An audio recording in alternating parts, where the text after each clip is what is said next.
There was a moment in May 1940 when the entire fate of the free world rested inside one man's chest. Nazi Germany had swept through Europe in a matter of weeks. France was falling. Britain's army was trapped on a beach at Dunkirk with no way out. And inside the cabinet rooms of Westminster, powerful men, experienced men, reasonable men were quietly, calmly suggesting that perhaps it was time to negotiate with Hitler, to find a way to make peace, to survive by surrendering. In that room, in that moment, one man refused. Not because he was certain of victory, not because he had a plan that guaranteed survival, but because something in him, something that had been forged through decades of failure, ridicule, addiction, depression, and humiliation, simply would not bend. His name was Winston Churchill, and the world you are living in right now exists because of what he said next. Winston Leonard Spencer Churchill was born on November 30, 1874, at Blenheim Palace, one of the grandest houses in England, into a family whose name meant something and whose expectations were suffocating.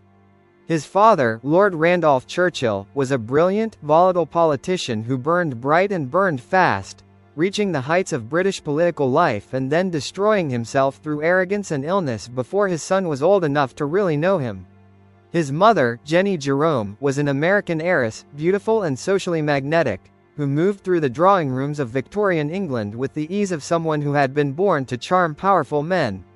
Between the two of them, Winston had everything a child of that era was supposed to need. Except their attention. He was sent away to boarding school at 7 years old and found it brutal. He was not a natural scholar in the way his teachers expected. He struggled with Latin. He struggled with the rigid, rote learning style of Victorian education that rewarded obedience and punished originality. His reports home described a boy who was clever but difficult, promising but undisciplined, full of something that the system around him had no framework for and no patience with. His father, reading those reports from a distance, concluded that Winston was not intelligent enough for the law and not disciplined enough for politics, and decided he should join the army, not as a compliment, but as a verdict. Winston was 20 years old when his father died, and the two of them had never once had a real conversation. He entered the military and discovered, almost immediately, that he was not built for following orders quietly. He was built for being at the center of things, for writing about what he saw, for turning experience into narrative. He got himself posted to Cuba, to India, to Sudan, to South Africa as a journalist as much as a soldier, attaching himself to conflicts and filing dispatches that made his name known before his military career had fully begun. In South Africa during the Boer War, he was captured by enemy forces, imprisoned, and escaped in a way that became the kind of story people told in clubs and drawing rooms across Britain. A young man climbing a wall in the dark and walking 300 miles through enemy territory to freedom. He came home a celebrity. And then politics. He entered Parliament in 1900 and immediately demonstrated the quality that would define his entire career and make him as many enemies as friends. He could not pretend to believe something he did not believe. He switched parties not once but twice, following his own judgment rather than tribal loyalty, and the British political establishment never entirely forgave him for it.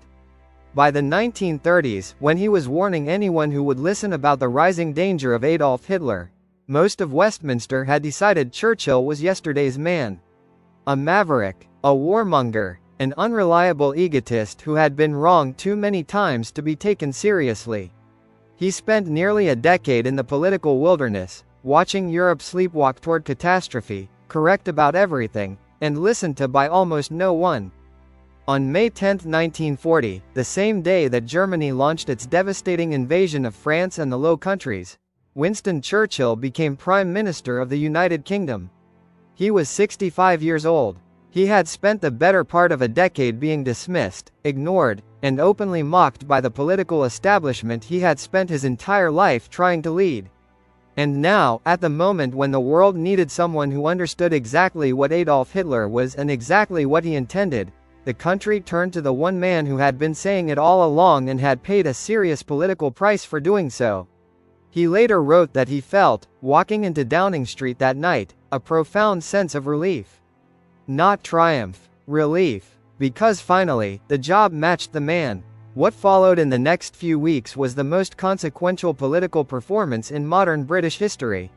France fell faster than anyone had imagined possible. The British Expeditionary Force was trapped at Dunkirk with the German army closing in from every direction.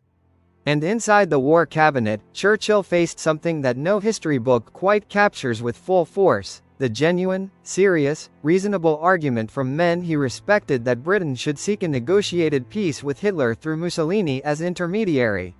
Lord Halifax, the Foreign Secretary, was not a coward. He was a practical man who looked at the military situation honestly and concluded that the numbers did not work. Churchill listened to him. He let him speak, and then he said no. What Churchill understood, and what Halifax could not quite bring himself to accept, was that this was not a military calculation. It was a moral one. That once Britain opened the door to negotiation with a regime built on conquest and terror, it would never be able to close that door again. That the terms Hitler would offer would be just acceptable enough to be tempting and just humiliating enough to be fatal. That nations, like people, can survive almost anything except the moment they decide that survival is worth more than the thing they are supposed to be surviving for. He took that argument to the full cabinet, bypassing Halifax entirely, and something extraordinary happened.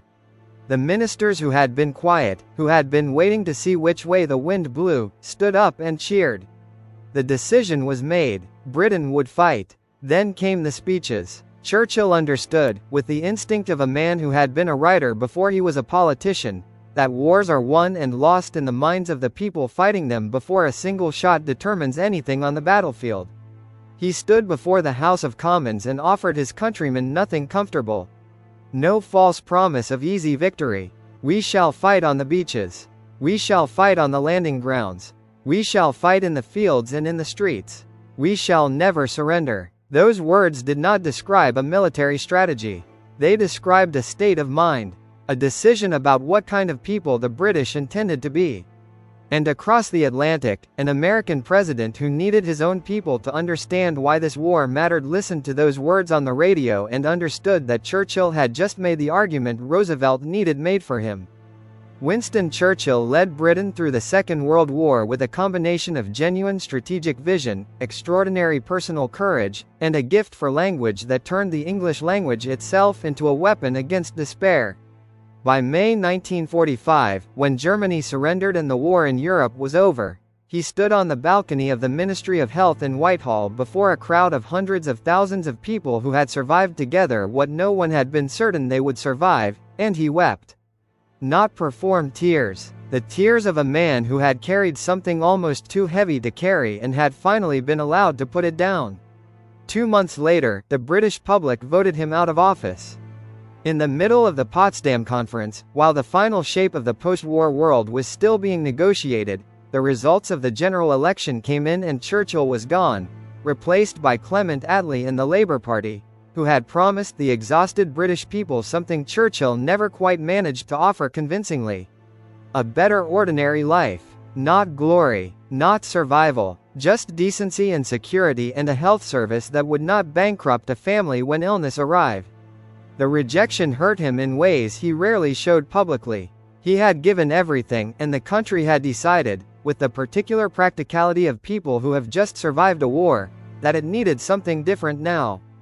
He returned to power in 1951, older, slower, increasingly aware that the body which had carried him through decades of excess, depression, alcohol, cigars, and the specific physical punishment of wartime leadership was beginning to collect what he owed it. He suffered a serious stroke in 1953 that was hidden from the public and from most of his own cabinet, governing through it with a stubbornness that was either admirable or reckless depending on how you felt about the man.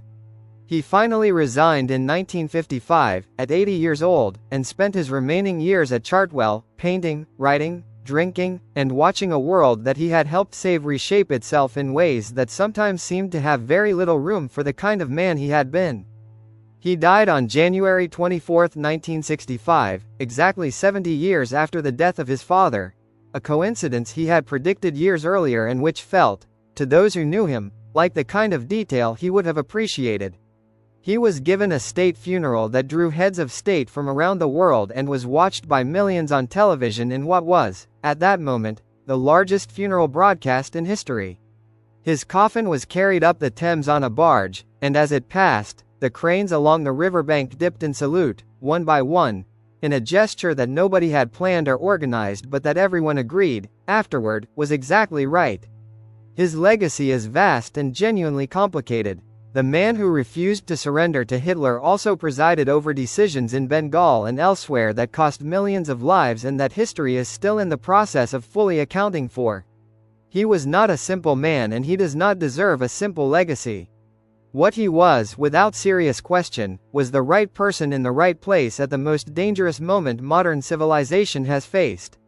The world that exists today, imperfect and unfinished as it is, exists in part because one man who had failed repeatedly, who was written off completely, who carried his own darkness with him every single day, refused to let despair make the decision that morning in May 1940.